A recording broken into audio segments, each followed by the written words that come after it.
Welcome to the channel where all you gotta do is fix this chipper. So this is there's some more pieces of it down there. Pulled it apart last week. And I've owned this thing for, I don't know, 7-8 years. And about, I don't know, 3 years ago it quit running, it wouldn't start, and so it's been just sitting in the yard forever. And my wife said, how come that thing doesn't work? So I gotta fix it now. So anyway, I pulled it apart. I figured it was just the carburetor was clogged. But when I pulled the carburetor apart, the float was just welded itself to the moving part and the stationary part were one and the same. So I ordered a new carburetor for it, and then I did some cranking on it, and it's not getting spark either. So I pulled the coil off. Unfortunately, I bought a new coil here.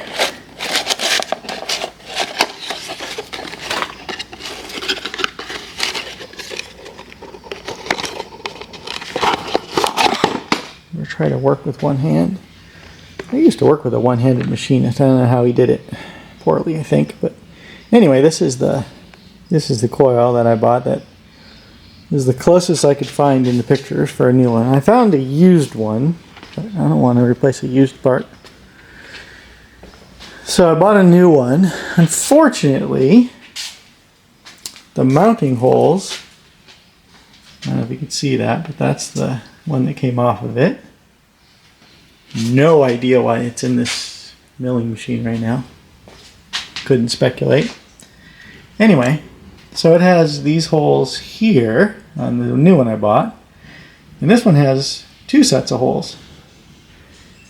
So what I'm going to do, if you haven't deduced it yet, is I'm going to put this second set of holes in there, because it looks to me like this coil is, I mean, it's not identical, but it's pretty darn close to the same.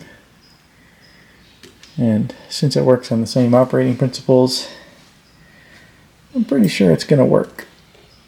So it's just a different configuration for I don't know what reason, but and if it doesn't work, then I can be the idiot, and you can put something in the comments on why that won't work. I did notice that this has a little pickup thing here that's kind of exposed, and this one's not. So that's kind of like the Partronic, like old school ones had points or something in there, but it's built into the coil in these modern ones. And that one I think is just not visible, but that seems to be pretty much the only difference. That and this is the kill switch wire, and this one kind of goes at an angle, but that's not a big enough deal to worry about. So anyway, I'm just gonna figure out where these holes are and get a drill and an end mill and make this one look like this one, and then we'll bolt it on, and it'll probably make spark. And if it doesn't, I guess I can't return it, which is fine. It was only 20 bucks.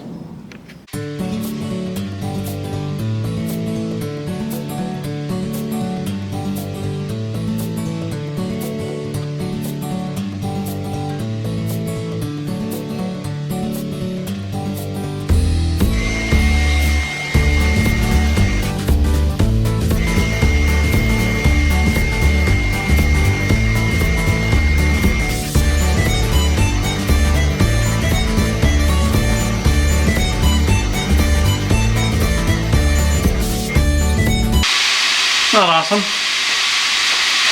I kind of boogered it up a little bit, but I will deburr this and squish it back flat. Not perfect, but it's just a chipper.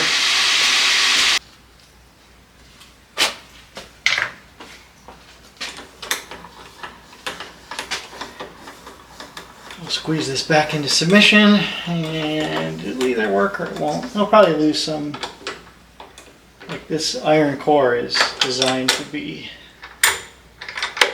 magnetic flux transmitter in one direction, and drilling a hole in there will short it out a little bit, but like I said, it's for a chipper. We're not going junior dragster racing with this thing, so it'll be fine and dandy. Yeah, that looks like hammered dog shit. No offense to dogs or hammers.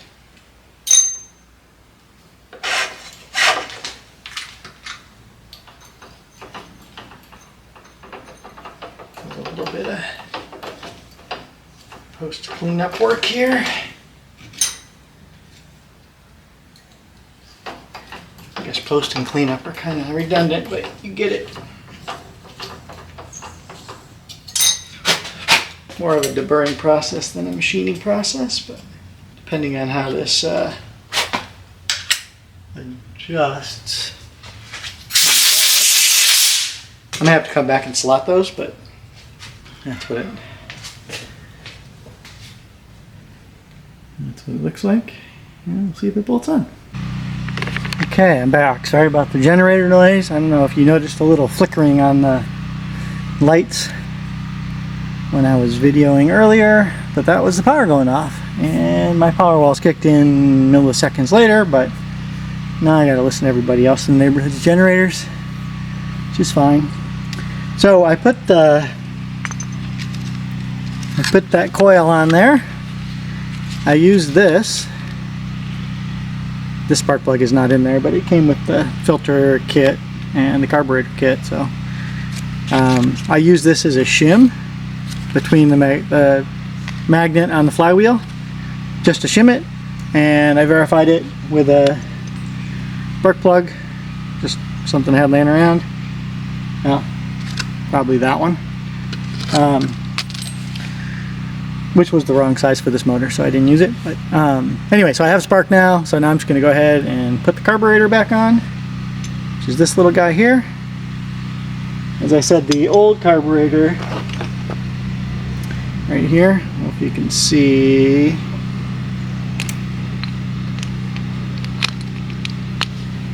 this is the seat right here, and that thing is just corroded into its final resting place. So I suppose I could have drilled it out, but then I would have had no seat to put back in there. So in order to get that, you have to buy the whole carburetor. So yeah, shiny new carburetor, less cleaning, I guess.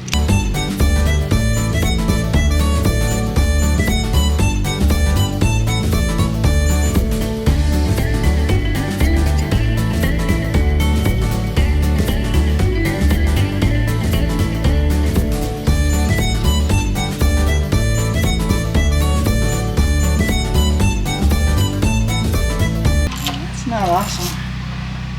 It's gonna butt up against right there if I keep tightening it, so I'm gonna get a little washer, put it in there.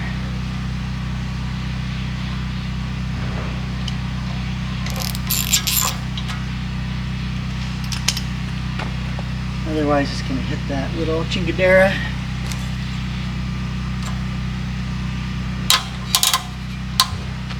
Nice. Alright, I got a little washer.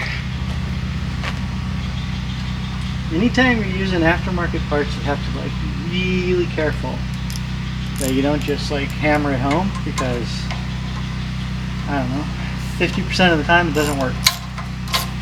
And you just have to pay attention. Like this one on the other side, there's nothing on the back side, so it's fine, but this one there's like part of the housing. And so you just keep tightening that up, it's going to crack it, and then you'll be fucked, so to speak. Okay, Gino parts. By the way, if you don't have one of these, you should. It's like a little twisty thing, but you can also tighten it up with a ratchet. So it's like an extension you can run it in most of the way, tighten it up, or loosen it up with more huevos. Alright, and this guy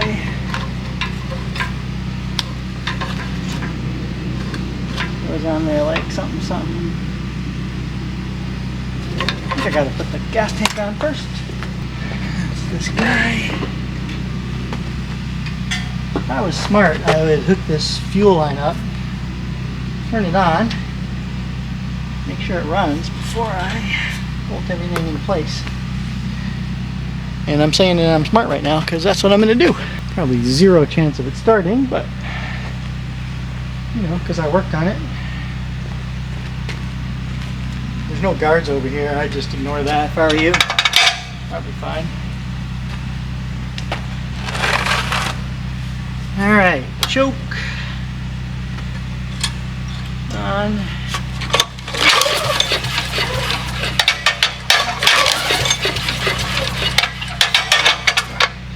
This thing always acts like it has no compression because it's got a built-in compression release, so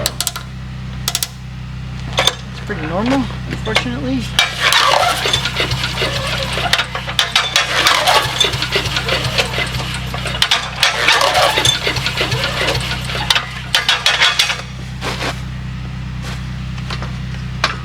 There's gas in there.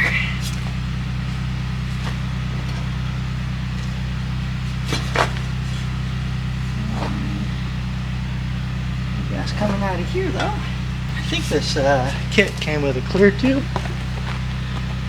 So I think I'm going to replace it with this clear tube because you can see that there's fuel in there flowing. So it's a nice feature.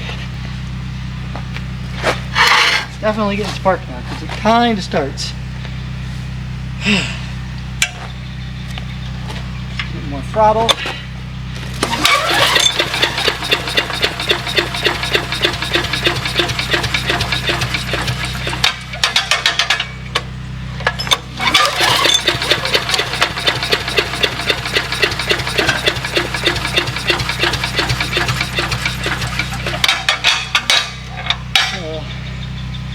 This could be part of the problem. We got a fuel tank here with no fuel. The difference?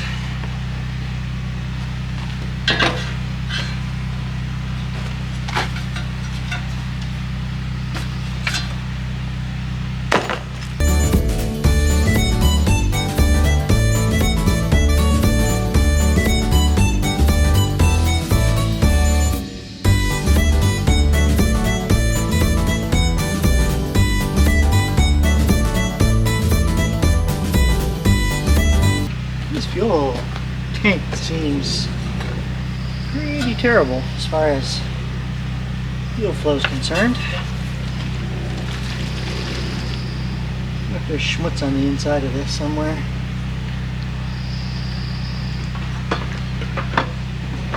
I'll set that there.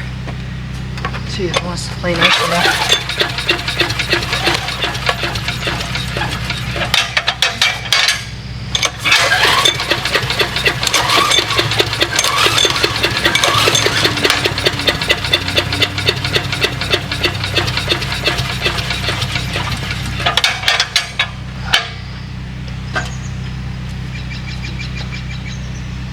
Suck some more of that in there.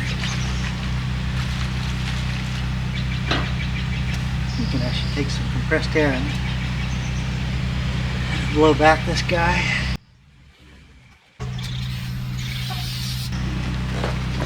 Alright, that seems like it did something.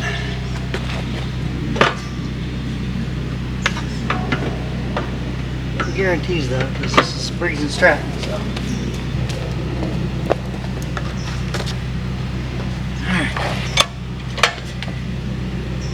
On again.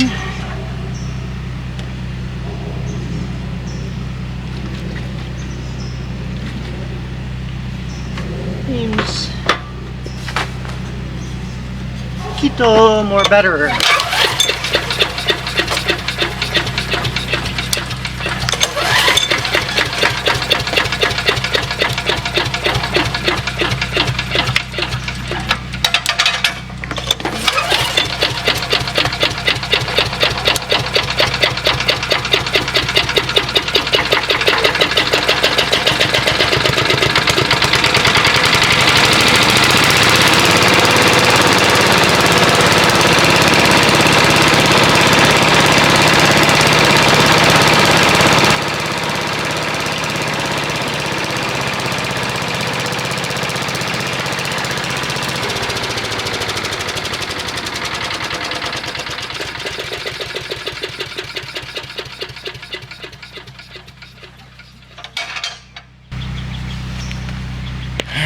So there you have it.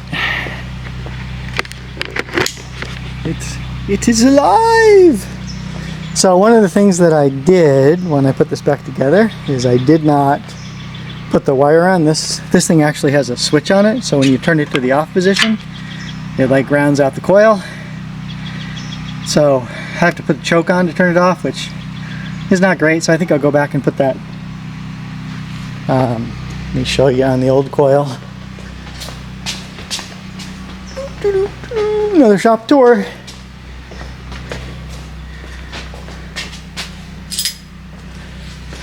Yeah, so this is the old coil, and this little wire here is what you use to ground it out. And the reason I know this coil is bad is because when I take a resistance measurement, from here to here, I get the same number, 4.57 kiloohms, as I get from here to here. And this one should not be the same as ground, right? When you make this one go to ground, that kills the switch, kills the motor, right? So this one to here and this one to here have the same resistance, so somewhere there's an internal short. So that's why that's garbage. And then the switch that I was talking about, we'll just set this plastic gas tank on top of that, is this little switch right here. So the wire just gets pinched in there, and then see when you go to close it, it grounds it to this thing, which is chassis ground.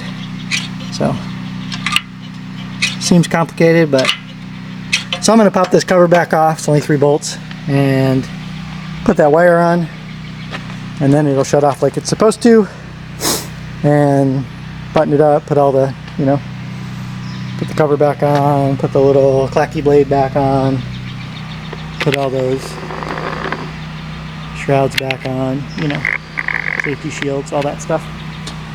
We should be back in business.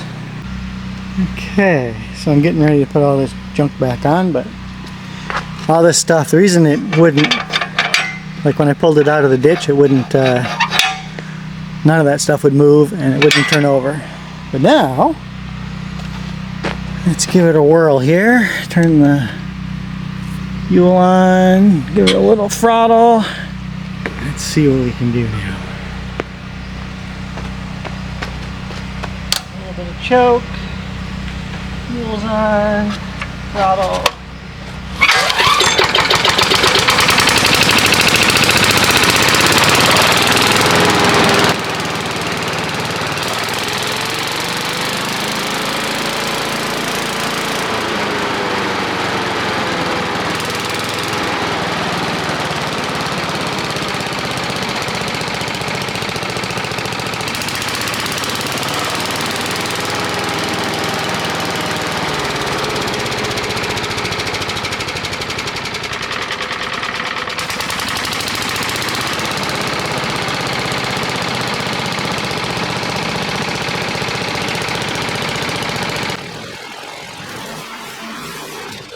Okay, so what I just did is turn the fuel off, and then just ran it until it ran out of gas. Now I don't have to worry about varnish building up in the bowl, in the flow bowl of the carburetor, because it's empty.